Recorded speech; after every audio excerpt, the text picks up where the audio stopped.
How in the world is Denver ranked tied for 23rd?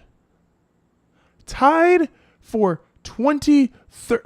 The Arizona Cardinals, who imploded last year, who were almost a complete joke of the team they were the year before, are ranked 13th. The Jacksonville Jaguars are ranked 14th. Like, are you...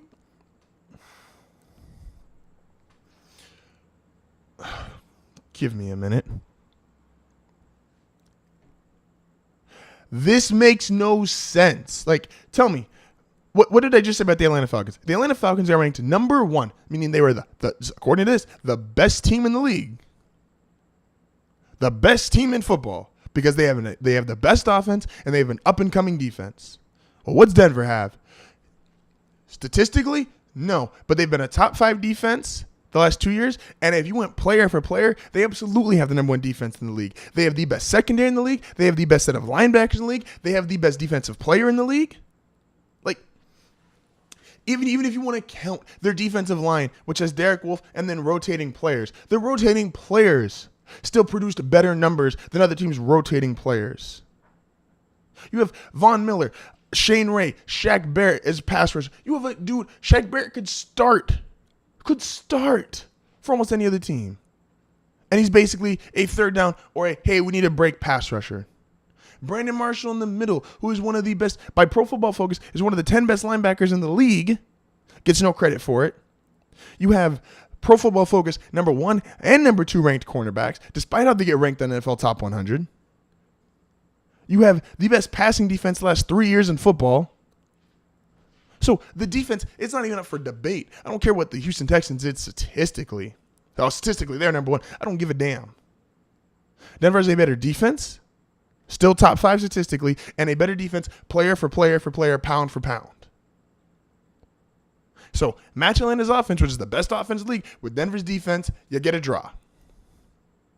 And you match them up, and I understand it sounds biased or a homer because Atlanta won the game versus Denver this year, but Atlanta won the game for far different reasons than the defense letting Denver down. Go watch the game. I did. So let's look at the offense for Denver and then the defense for Atlanta. Okay, both which were very suspect during the season, and neither would say are elite, top 5, top 10, top half. But Atlanta gets what's the phrase I'm looking for? They get the benefit of the doubt. There we go. They get the benefit of the doubt because they're coming off a Super Bowl, so their defense is up and coming. It's got these young players. These young players were so good they gave up a 24-point lead to the Patriots. That's how good their young up and coming players are. Let me run down this list here really quick because I'm going to be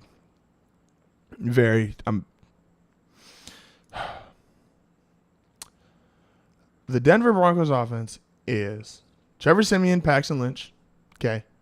I get it, guys. People aren't high on Trevor Siemian. People aren't high on Paxton Lynch. That's fine. I'll get to them in a second. C.J. Anderson, 1,000-yard running back. Devin Booker, who everybody in the world loved coming out of the draft. Denver thought they got to sell. Andy Janovich, if I'm saying that correctly, who played like a top 5 fullback, Pro Football Focus. You have Demaryius Thomas and Emmanuel Sanders, who compete with anybody as the best receiving duo in the league. You have 3 tight ends in Jeff Hireman, Jake Butt, and Virgil Green. Virgil Green maybe not as much as far as young. And they have A.J. Derby, who they got from the Patriots, who, once again, a lot of teams really liked. But they have 2 young tight ends in Jeff Hireman and Jake Butt, who are 6'5", 6'6", 240, 250 pounds. If not coming out of college injured, people would have said our first-round tight ends. And they got them in back-to-back years, meaning Jeff Hireman's a full year removed from being hurt. Jake Butt, if he gets in towards the end of the season and then next year, you have on their offensive line, which is their biggest struggle. The whole reason Denver's offense did so bad this year, and trust me, I watched every game and went through every miserable moment of it. The reason they did so bad this year is because the offensive line played like some hot garbage on a hot San Diego day like I'm experiencing. And what did they do? They brought in Garrett Bowles. They brought in Ronald Leary. They brought in Menelik Watson. Matt Paradis, who's the only guy who played any kind of decent for them, was the number 1 Pro Football rated center. And then Max Garcia, who played okay last year, probably is honestly just on the last year. His deal won't be there after this year. They brought in and improved, young and improved their offensive line, which is their biggest weakness of their team. They've brought in new young tight ends. But they didn't go to the Super Bowl last year, so their team's not their offense isn't young and up and coming. It's just bad. The Falcons, they have a young up and coming defense. I call bullshit. I don't like to swear very much on this show, but I call bullshit. The Denver Broncos to be ranked 23rd for total team is one of the biggest jokes I've ever seen. They have the number one defense. They have an actual up-and-coming offense, fixed their biggest problem. They have a great special teams in terms of their kicker punter. Like, I don't know what else you need. Like, what are you going to say the Falcons have? The number one rated offensive player, non-quarterback? The NFL top 100? Okay. Denver's got the number one overall rated defensive player, top 100, on NFL's top 100 list. So Von Miller, Julio Jones, say they cancel each other out.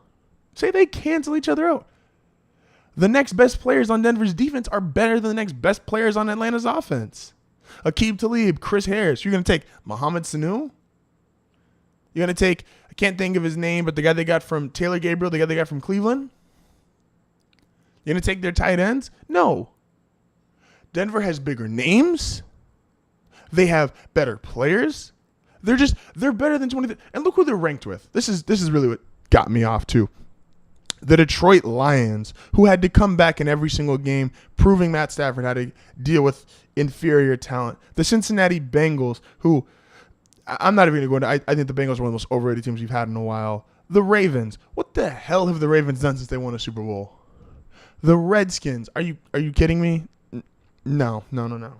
The Tampa Bay Buccaneers, who don't even have an established product. They just got finally a good year out of Jameis Winston, and they got new young guys. But everybody else in the league gets credit for having young guys, up-and-coming guys, other than Denver, apparently. Once again, the Philadelphia Eagles are ranked 12 simply based on people think their quarterback is going to be better. The Jacksonville Jaguars are ranked 14. That's just a joke. The New Orleans Saints are ranked 15. This is literally just a list of who's got the best quarterback. And just because people don't believe in Trevor Siemian or Paxton Lynch, they're screwing Denver over as far as a ranking and as a rating, and it's a joke. And when they come back and win the AFC West this year, because the Raiders had their year. They had their chance. Everything went right for them. Everything's not going right for them again this year. It's kind of like when Denver won the Super Bowl, everything went right. Everything didn't go as right. They fell back down a little bit. But they still were a team that won the AFC West 6 straight years. They were still a team that was in the Super Bowl 2 of those years. They were still a team that won a playoff game in 3 of those 6. Like, people don't realize Denver's the second most successful franchise in AFC history. It's only behind the Steelers. The Patriots, I'm disqualifying them from the most successful ever because they're just literally in the Brady era, and you exclude the Brady era, they don't have much. But Denver and Pittsburgh have been the 2 most successful teams since the AFL started. But they don't get credited like a dominant franchise. And it just aggravates the living shit out of me.